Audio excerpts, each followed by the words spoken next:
जयति तेधिकम् जन्मना व्रजः श्रयतेन्द्रिरा शश्वदत्रैः दयितदृश्यताम् दिक्षुतावनास् त्वयि धृता सवस्त्वां विचुर।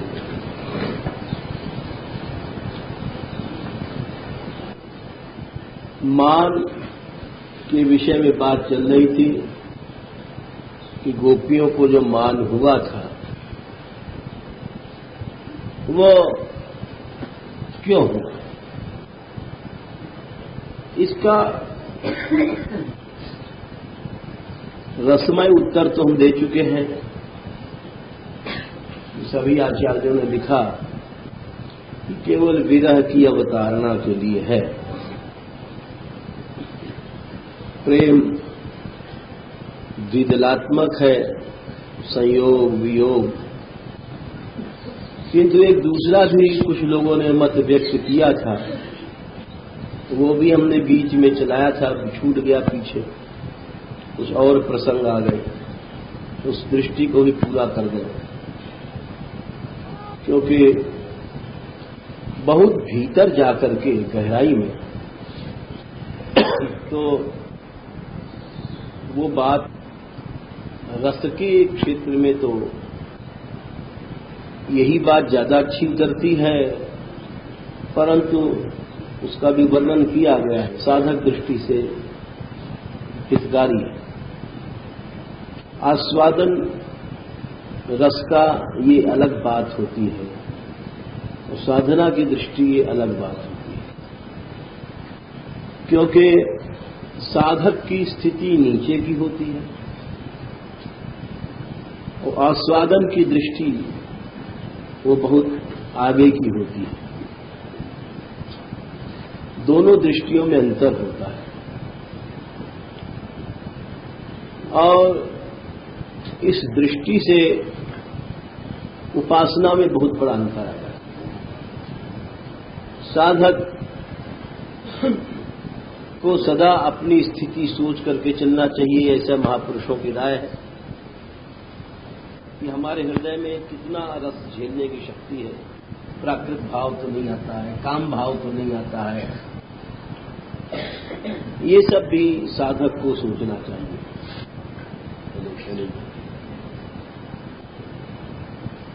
और जिन लोगों का अंतःकरण कषाय रहित है उनकी स्थिति ऊंची होती है और उनकी होड़ भी नहीं, क्योंकि होड़ में काम बिगड़ जाता है। एक जैसे उदाहरण देते हैं कि श्री कृष्ण चैतन्य महाप्रभु जी ने स्त्री दर्शन मना किया साधकों को, ये सब लोग जानते हैं। तुम्हारे मन में अगर ये मलमूत्र की पिंडी स्त्री या स्त्री के हृदय में पुरुष बस जाएगा तो भोग की इच्छा वाले को फिर कृष्ण नहीं बसेंगे। जहां भोग है वहां पर कृष्ण नहीं है। उन्होंने इतना बड़ा वो बनाया मर्यादा कि वे अपने मुंह से स्त्री नाम भी नहीं लेते, वे प्रकृति कहा करते थे। बहुत ऊंचा आदर्श है। भगवान का रास विहार, प्रिया प्रीतम का प्रेम, कहाँ वो रस और ये कहाँ ये मलमूत्र का भोग। और उस सिद्धांत पर उनके अनुवर्ती चले। जैसे कि एक स्थान पर तो यहां तक लिख दिया प्रबोधानंद जी ने कि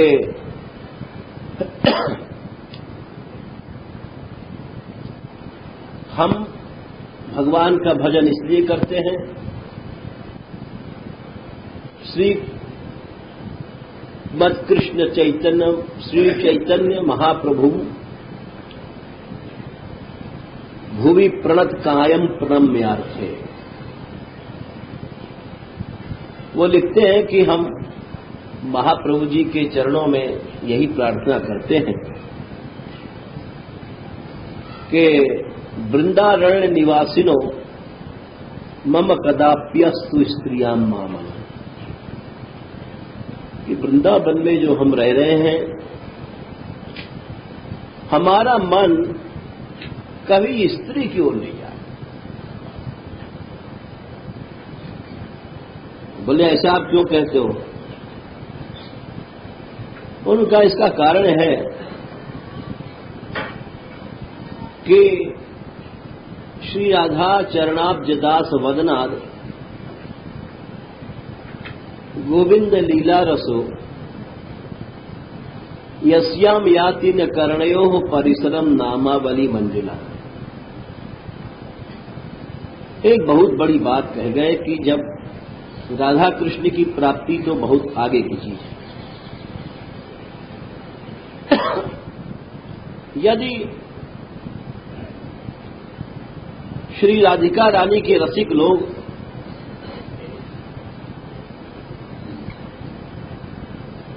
जिस समय श्री राधा रानी की कथा कहते हैं, श्री राधा चरणाब्जदास वदनाद गोविंद लीला रसो, तो वो भोगियों के कान में कथा नहीं घुसती।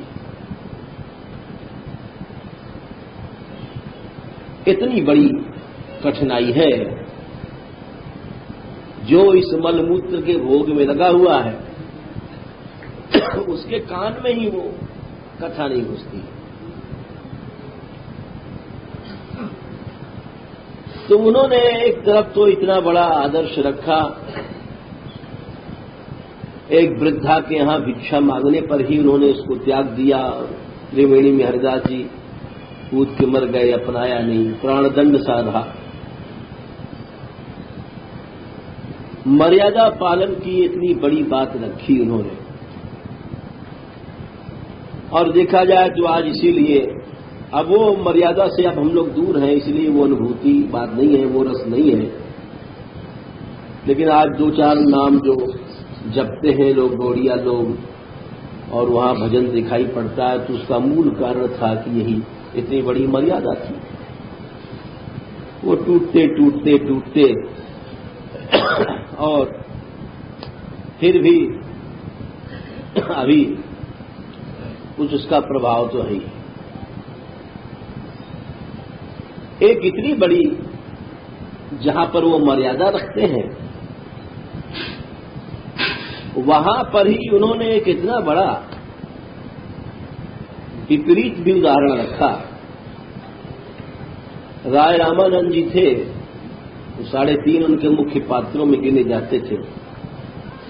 तो प्राचीन समय में देवदासियां या देवकन्याएं होती थी मंदिरों में।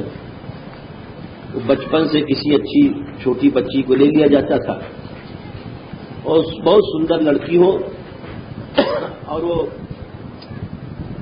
उसका ब्याह नहीं होता था, उसको बड़े पहरे में रखा जाता था, उसको अच्छा अच्छा भोजन, वस्त्र, श्रृंगार, बहुत सुंदर। तो वो नवयुवती होकर के भगवान के सामने नृत्य करती थी 5 आरतियों में। उसको देवकन्या या देवदासी या ऐसे कई नाम है, ऐसे रखा जाता था। उसका रूप इतना सुंदर होता था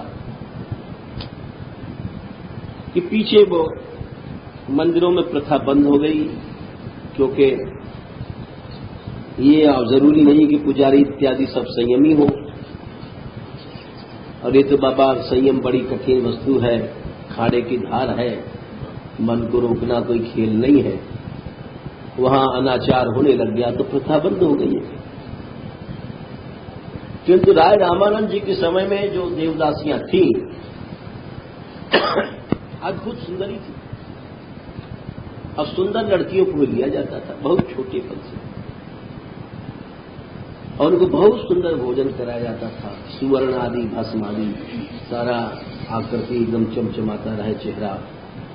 दूर से ही देख लो तो मालूम पड़े कोई साक्षात देवियां हैं। तो वो राय रामानंद जी उनका श्रृंगार करते थे एक बगीचे में। उन देवदासियों का श्रृंगार ही नहीं, उनका स्नान कराना, उबटन कराना, सारा पत्रावली बनाना, सारा अब ये सब महाप्रभु जी की मर्यादा के विरुद्ध थी। कहा तो स्त्री का मुंह नहीं देखना और कहां पर इतना बड़ा। तो किसी ने महाप्रभु जी से कहा कि तो बड़ा आपकी मर्यादा खिलाफ करते हैं राय प्रभु। तो उन्होंने हाथ बंद कर लिया, कान में लगा कर लिया, ऐसा मत कहो उनके बारे में। यानी उनकी स्थिति को तुम नहीं समझ सकते और उनके बारे में कोई चर्चा करता है तो अपराधी है। तो इससे पता पड़ा कि हर व्यक्ति का अधिकार अलग अलग होता है। हम अपने ही अंतःकरण से सबको तौले, ये बात जो करता है वो बड़ा गलत है, अपराधी हो जाता है, उसको अपराध हो जाता है। अपनी दृष्टि से हम सबको देखें, अपनी नजर से ही तौलें, ये गलत है। तो रस के प्रकरण में अधिकारी भेद है। ये जो हमने बात बताई कि गोपियों के भीतर मान भाव विरह की अवतारणा थी, ये तो रस, विशुद्ध रस की दृष्टि थी और बिल्कुल सही बात है। लेकिन साधक दृष्टि से जो हम बात हमने उठाई थी, हम उस बात को भी पूरा कर दें कि तीन दृष्टि होती है। एक तो विषय दृष्टि है, एक आत्मदृष्टि है, एक परमात्म दृष्टि है। इस विषय में हमने गीता के प्रमाण भी दिए। देखो भाई, जब हम लोगों की विषय दृष्टि है, विषय दृष्टि माने बहिर्मुखता, शरीर को देखना, ये इनका ये शरीर है, उनका ये शरीर है, हमारा ये शरीर है, इनका ऐसा शरीर है, इनका शरीर के संबंध को देखना, ये हमारे चाचा हैं, हमारे ताऊ हैं, ये हमारे जीजा हैं, हमारे, ये सब बातें जितनी हैं ये बहिरंग दृष्टि है। इसको बहिरंग दृष्टि कहते हैं या विषय दृष्टि कहते हैं। इससे आगे चल करके आत्मदृष्टि है, इस शरीर से ऊपर। आत्मदृष्टि क्या है कि हम शुद्ध आत्मा हैं, हम शरीर नहीं हैं और हम लोग प्रत्यक्ष चैतन्य शुद्ध बुद्ध ज्ञान स्वरूप है, चिन्मय है। ये आत्मदृष्टि है। इससे आगे चल करके परमात्म दृष्टि है। यद्यपि ज्ञान मार्गी लोग ये भेद स्वीकार नहीं करते हैं आत्मा और परमात्मा दृष्टि का। वो तो आगे चल करके कह देते हैं जीवो ब्रह्म ही बना पड़ा। लेकिन उनकी बात छोड़ो, हमें विवाद में भी नहीं फंसना है। हम तो केवल एक अपनी बात कर रहे हैं। और श्रीमद् भागवत के हिसाब से हम बोल रहे हैं। हम इसके प्रमाण भी देंगे, इसका उल्लेख जहां जहां आया है, भगवान ने स्वयं किया है, वो भी बताएंगे। तो देखो, विषय दृष्टि जब तक रहती है, जब तक आत्म परमात्म दृष्टि से जीव अंधा रहता है। एक ही दृष्टि आपको रहेगी।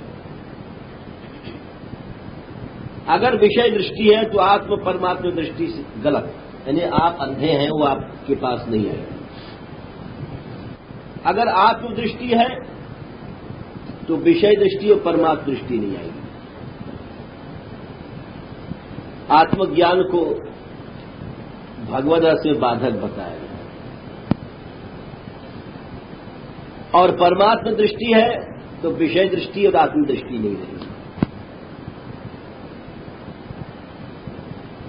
एक ही दृष्टि रहेगी। एक व्यक्ति एक समय में तीन दृष्टि नहीं रख सकता। और आप अनुभव कर लो कि जिस समय आप अपने जाते हो पूज्यजनों के पास, माता है, पिता है, उस समय आपके अंदर एक ही भावना पवित्रता की रहती है। जिस समय स्त्री के पास जाते हो भोग दृष्टि लेकर के, उस समय वो पवित्रता नहीं रहेगी। इसी तरह से सब समझना चाहिए कि हम हर मनुष्य एक ही दृष्टि रखेगा, दो या तीन नहीं रख सकता। तो जो इस सिद्धांत के मानने वाले हैं वो कहते हैं कि गोपियों में जब आत्मदृष्टि जागृति भई, हम बड़े सौभाग्यशाली हैं और श्री कृष्ण हमारे अधीन है, आत्मगौरव की भावना भई, तो श्री कृष्ण अंतर्धान हो गए। ये वो लोग ऐसा कहते हैं। साधक के लिए ऐसा सोचना ठीक है। जो रस का विषय था वो तो हमने पहले बता दिया। इस बारे में एक उदाहरण देते हैं कि जब ब्रह्मा जी ने सब चोरी किया, बछड़ा और ठाकुर जी के जो बाल थे, 5 साल के थे, सब बच्चे छोटे छोटे बछड़ा चराते थे। बछड़ों को चुरा के ले गए, फिर उसके बाद में पीछे से ग्वाल बालों को चुरा के ले गए, क्योंकि भगवान की लीला देख के बड़ों बड़ों को मोह हो जाता है। भगवान ने विचार किया कि मैं ला तो सकता हूं उन बछड़ों को और वही ग्वाल बालों को, लेकिन इससे ब्रह्मा का मोह ठीक से नष्ट नहीं होगा, क्योंकि ब्रह्मा सोचेंगे कि सब हमारी बनाई सृष्टि थी और इनकी बनाई को लाकर रख देना अपनी शक्ति से वो अलग है, नए नए बना देना ये अलग है। अरे तुम ब्रह्मा हो, हमारे बेटे हो, हम तुम्हारे बाप हैं। ब्रह्मा भगवान के नाभि से पैदा होते हैं, भगवान ब्रह्मा के बाप हैं, तो बाप में तो कुछ विशेषता होनी चाहिए बेटा से। वो अगर बाप में बेटे से ज्यादा विशेषता नहीं रही तो बाप क्या रहा फिर? उसका अनुभव, उसकी बुद्धि, हमेशा बच्चा कितना भी रहेगा उससे ज्यादा अनुभवी रहेगा बाप। तो भगवान ने उतने ही रूप बनाए, उतने ही बछड़ा बनाए, उतने ग्वाल बाल बना करके, और एक रूप से जब ब्रह्मा जी देखने आए इधर कि देखें वहां क्या हो रहा है, रोना पीटना हो रहा है क्या, तो भगवान ब्रह्मा को रूप बना करके ब्रह्मलोक में पहुंच गए और उन्होंने जाकर के ब्रह्मलोक के पहरेदारों से कहा, देखो भाई, एक नकली ब्रह्मा है, वो हमारे जैसा रूप बना करके वो परेशान करता है, तो वो अभी आएगा तो तुम लोग उसके चक्कर में नहीं आना, उसको धक्के मार के निकाल देना। अच्छी तरह समझ लो, शंका नहीं करना, हमारे ही जैसा रूप है उसका, जरा भी फर्क नहीं है, तिल भर। बड़ा मायावी है, वो असुर है, और वो सब तरह से तुमको यहां की बात सुनाएगा, जैसे यही ब्रह्मा है, चक्कर में नहीं आना। सावधान कर दिया ठोक पीट के, सब ब्रह्मलोक को पहरेदार सावधान हो गए। और जब इधर से ब्रह्मा जी ब्रज का हालत देख के गए कि यहां तो वही लीला हो रही है, ऊपर देखने जब गए तो वहां पहरेदारों ने जैसे ही घुसना शुरू किया, हमला बोल दिया ब्रह्मा जी को, और धक्का मार के बाहर निकाल दिया। जब बाहर निकाल दिया तो फिर यहां आए दोबारा। अब अच्छी तरह से उनका मद नष्ट हो गया था ब्रह्मा पने का, क्योंकि बड़े धक्का वक्का लगे वहां। अब वो समझ गए कि भगवान के विमुख होने पर हम ब्रह्मा नहीं है, न कोई ब्रह्मा है न कोई कुछ है। भगवान का जो विमुख हो गया वो उसी समय खाक हो जाता है, उसी समय सत्ताहीन हो जाता है। भगवान से विमुखता ही अनंत दुख का कारण।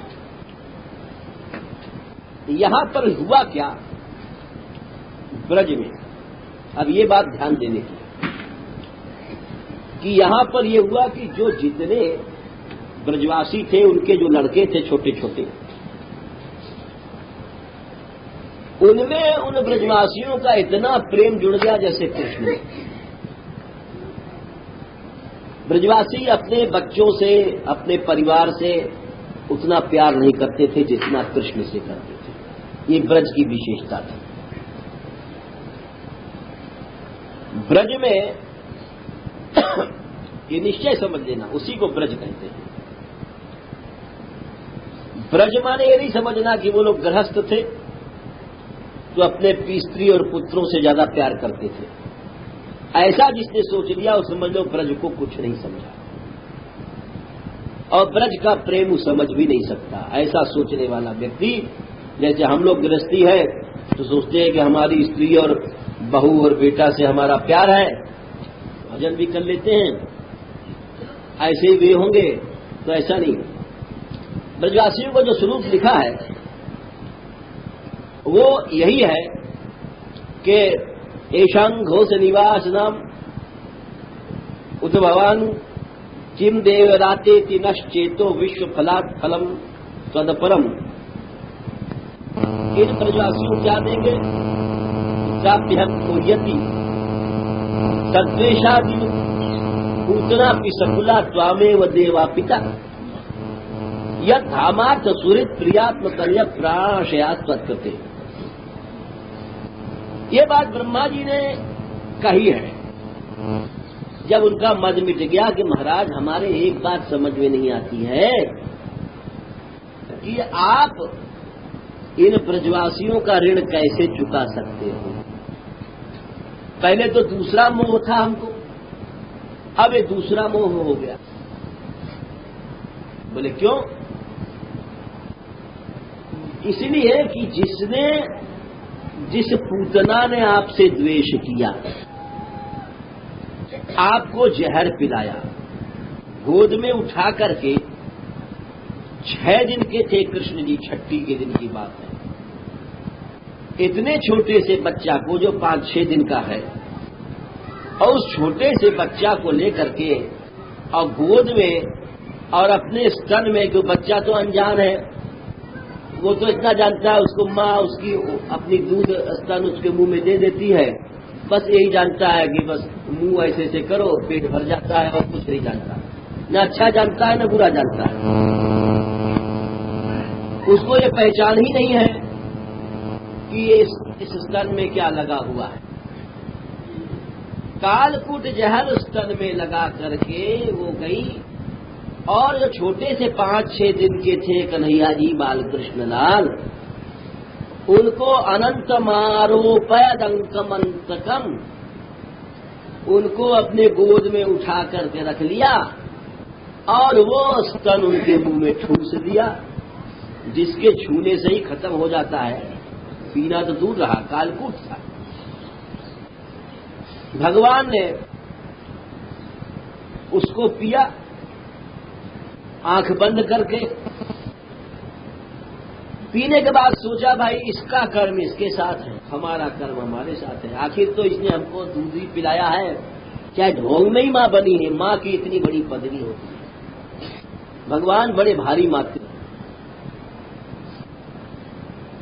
भगवान ने दुर्वासा की जो बड़ी भारी सेवा किया, दुर्वासा ने कहा कि वरदान मांगो कृष्ण, तो कृष्ण ने मांगा मातृ हस्ते न भोजनम। 16,108 रानियां हैं, लेकिन उनके हाथ से भोजन नहीं। हमको जब तक जीवित है माता के हाथ से भोजन नहीं।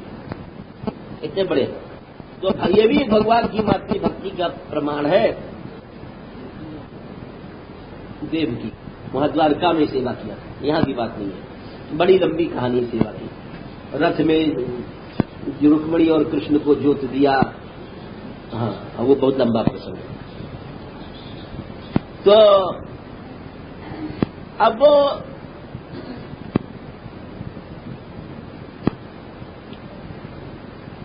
भगवान सोचते हैं कि ये इसने हमको दूध पिलाया तो माता की गति दे दिया।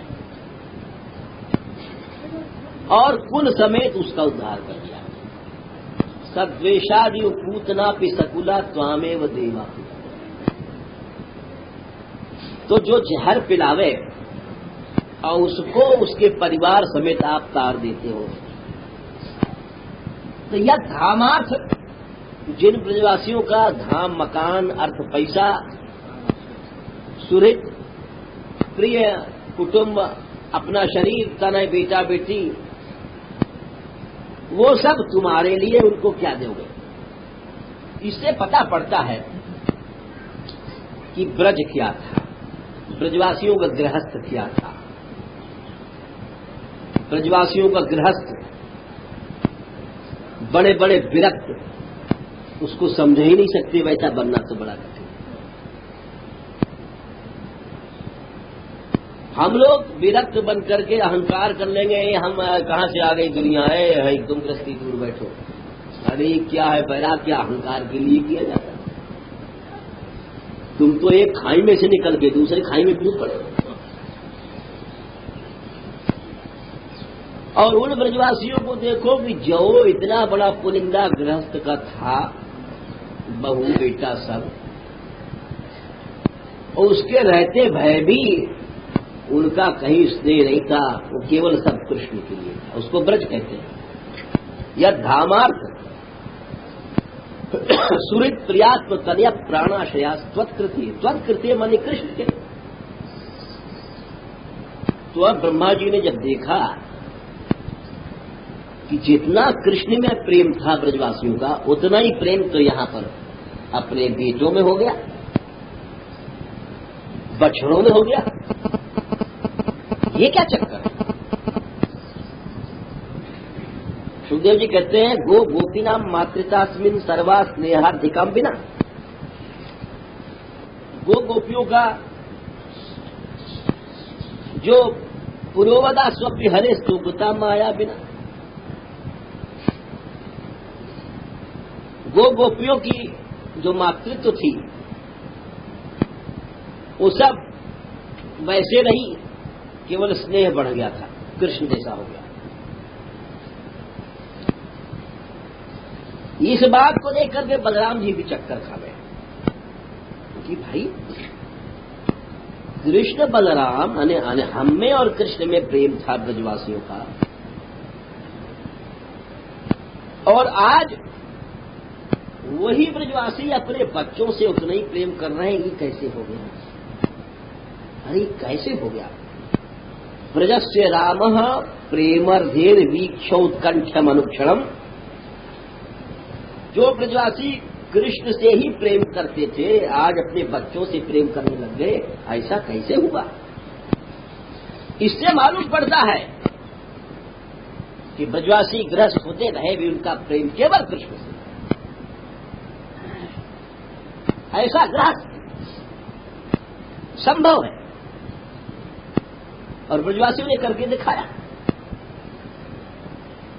बहू है, बच्चा है, लेकिन सब केवल कृष्ण के, अपने ममता के लिए नहीं है। जो हम लोग, हमारा छोरा को उसने गाली दे दिया तो उस पर नाराज हो गए, हमारी छोरी को उसने ऐसा कह दिया तो लड़ने मरने लग गए, और हमारे ये सब हमारा हिस्सा है, ये हमारा खेत है, और लठ बजाने लग गए। ये सब बातें नहीं थी।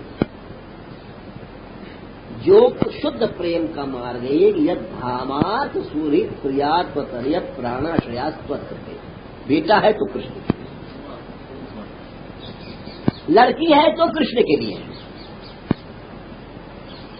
स्त्री है कृष्ण के लिए, पैसा है कृष्ण के लिए। ये नहीं कि अपने भोग में और अपने आसक्ति में खर्च कर रहे हैं। यह धामार्थ। और आज वही ब्रजवासी अपने बेटा से प्रेम कर रहे हैं, जो बच्चे हैं।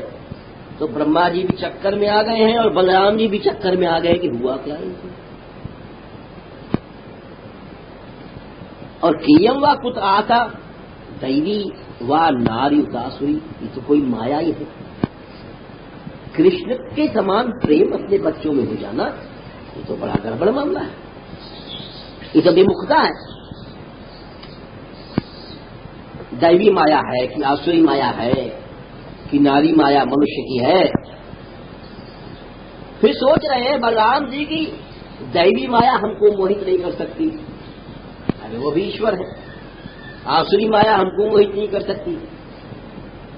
हाँ, प्रायो माया सुमे भरते, ये केवल कृष्ण की माया हो सकती है जो हमारे ऊपर खेल सकती है, और किसी की माया हमको नहीं चक्कर में डालती। ये सोच करके भगवान ने, बलराम जी ने ध्यान किया श्री कृष्ण का। यहां पर उन्होंने अपने स्वामी लिखा। बड़े भाई थे, लेकिन कहते हैं कि हमारे स्वामी, यहां पर भर्तृ शब्द था, हमारे ये कृष्ण स्वामी। ये ध्यान देने की बात। भगवान चाहे बेटा बने किसी के, चाहे छोटे भाई बने, चाहे कुछ बने, है तो अंशी के। हाँ, ये ध्यान देने की बात। बलराम जी कहते हैं हमारे स्वामी की माया है।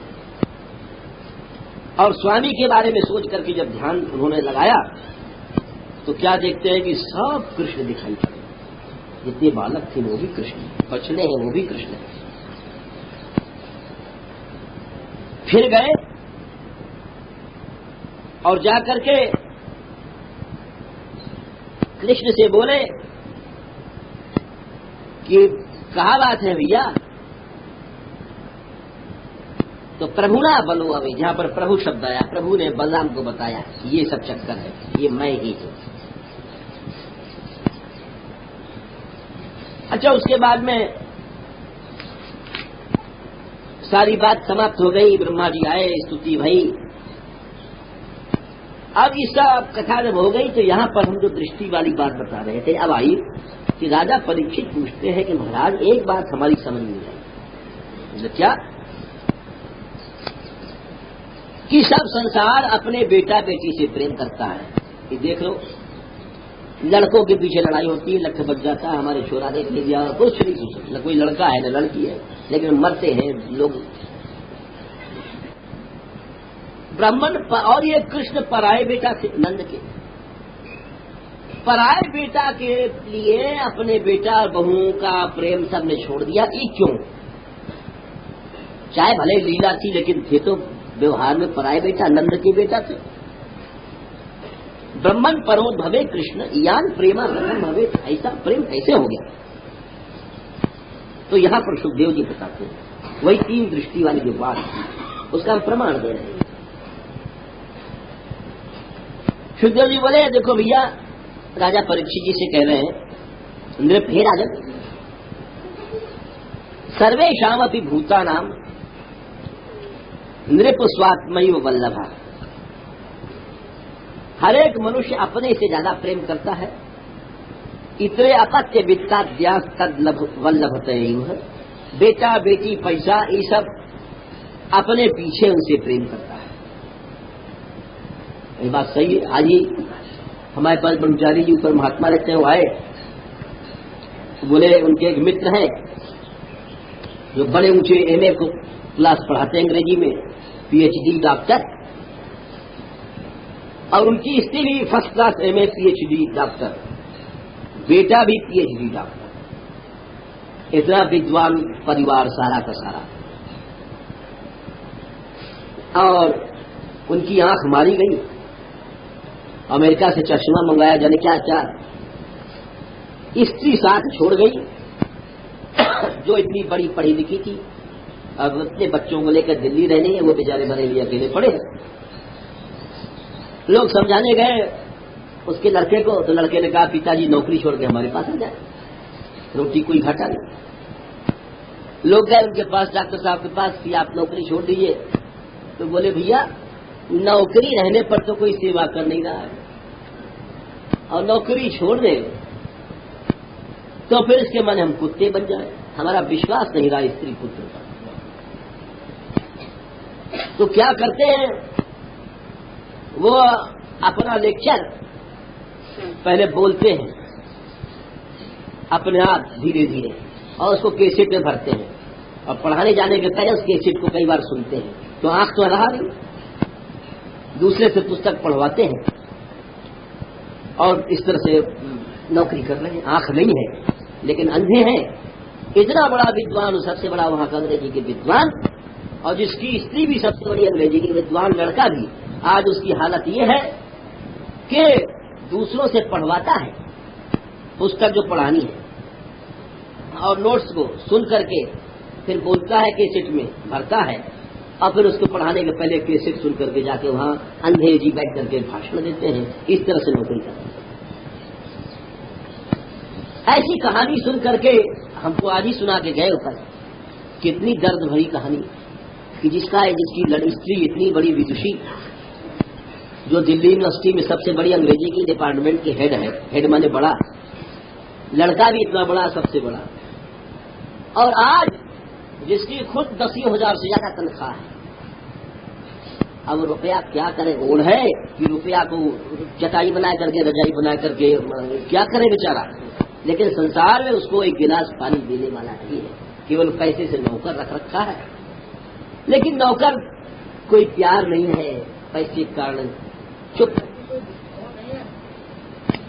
तो इसीलिए यहां कहा गया कि भाई देखो, ये पहली दृष्टि है। सर्वेषाम अपनी भूतानाम नृप स्वात्मय वल्लभ। मनुष्य अपने आप से प्यार करता है, न बहू से करता है, न बेटा से करता है, न पति से करता है, न स्त्री से करता है। सुखदेव जी बोले, तद राजेंद्र यथा स्नेहा स्वस्वकात्मनि देहिनाम न तथा ममता लंबी पुत्र वित्त गृहादिषु। मनुष्य वैसा प्यार न अपनी स्त्री से करता है, न पुत्र से, न घर से। बोले शरीर जिन लोगों ने ऊंचा माना, वो भी अपने शरीर से प्यार करते हैं। यथा देहा प्रीतम, अंधे हो गए लेकिन अपने शरीर से प्यार है, शरीर के पीछे वे सर्विस कर रहे हैं। अगर कहा जाए कि अब भी भगवान के शरण में चले जाओ, तो भगवान की शरण नहीं जाता प्राणी। अनंत तो दुख भोगता है, लेकिन ये भगवत दृष्टि प्राप्त नहीं होती। फुक फुक करके, यहाँ कुड़ करके कष्ट पा, अनंत दुख पाता है। हजारों जूते पड़ते हैं कि संसार में कोई किसी का नहीं है, लेकिन फिर भी मनुष्य भगवान की ओर नहीं मुड़ता।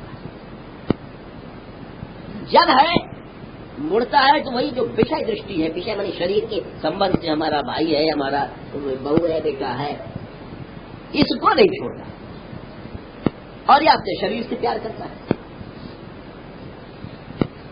फिर आगे बोले सुखदेव जी कि शरीर से आगे आत्मा है, क्योंकि मनुष्य जीना चाहता है, जीवन आत्मा का स्वरूप है। शरीर या जीरियत विदेहिस्मिन जीविताशा बनेगी, शरीर काम नहीं कर रहा है लेकिन जीना चाह रहा है, आत्मा का स्वभाव। तीसरी दृष्टि है भगवान की। यदि देखा जाए तो भगवान श्री कृष्ण ही सबसे ज्यादा प्यारे हैं। तस्मात् प्रियतमः स्वात्मा सर्वेषामपि देहिनाम्। जिस समय मनुष्य कृष्ण से प्रेम करने लग जाता है, लेकिन प्रेम होना चाहिए, प्रेम नहीं होता है। हम लोग बनते हैं भगत के बाप, सब लोग, लेकिन वस्तुतः भगवान में प्रेम न होकर के वो प्रेम उसी गधापति से मिलता है। हमारा शरीर, हमारा कुटुंब, हमारा धन, हमारा पैसा। अगर ये दृष्टि आ जाए तो फिर सुखदेव जी कहते हैं, इस दृष्टि के आते ही मान, इस दृष्टि के आते ही मान सब बोले भगवत रूपम अखिलम, सब जगह भगवान जीता है और अनंत सागर, अनंत अमृत में गोते लगाता है। न काम आएगा, न क्रोध आएगा, न मोह सताएगा, न लोभ सताएगा, कुछ नहीं सताता है।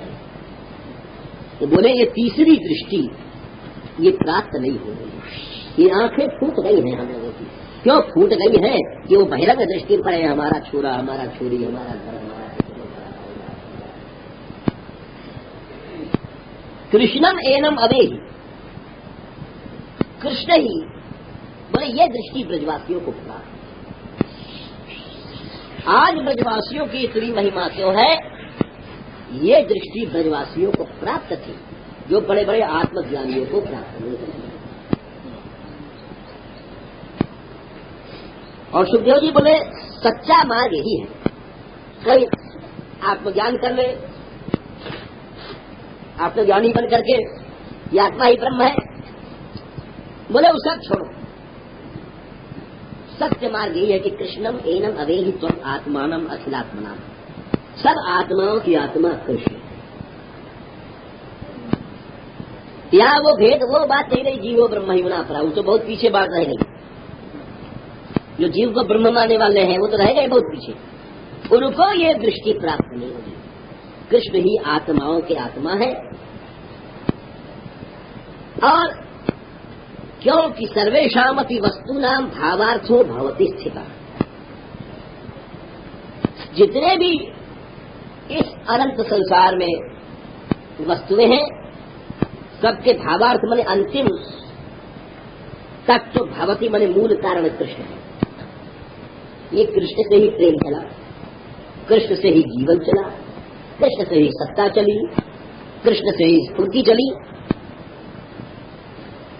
और इसलिए जब तक अपने मूल अंशी के पास नहीं पहुंचेगा जीव, तब तक उसको वास्तविक सुख, वास्तविक आनंद, वास्तविक ज्ञान, वास्तविक प्रेम प्राप्त ही नहीं हो सकता। केवल वो अनंत काल तक भटकता रहेगा, हमारा बेटा है, हमारी बहू है, हमारा कुटुंब है, हमारा परिवार है, हाय हाय हाय, और हमारी जमीन है, हमारा पैसा है। इसी कारण से जीव को ये जो श्री कृष्णमयी दृष्टि प्राप्त नहीं हो रही। तो ये तीन दृष्टि हमने बताई। एक तो बहिरंग दृष्टि है जो विषय दृष्टि ये है, तो दोनों तरफ से आंख फूट गई, न आत्मदृष्टि आएगी न कृष्ण दृष्टि। और आत्मदृष्टि वाले वो भी संसार में कहाँ है, बात भले करते हैं लोग। तो यहाँ पर ये लोग ऐसा जो व्याख्यान करते हैं, वो लोग बोले कि गोपियों के पास से श्री कृष्ण क्यों गए।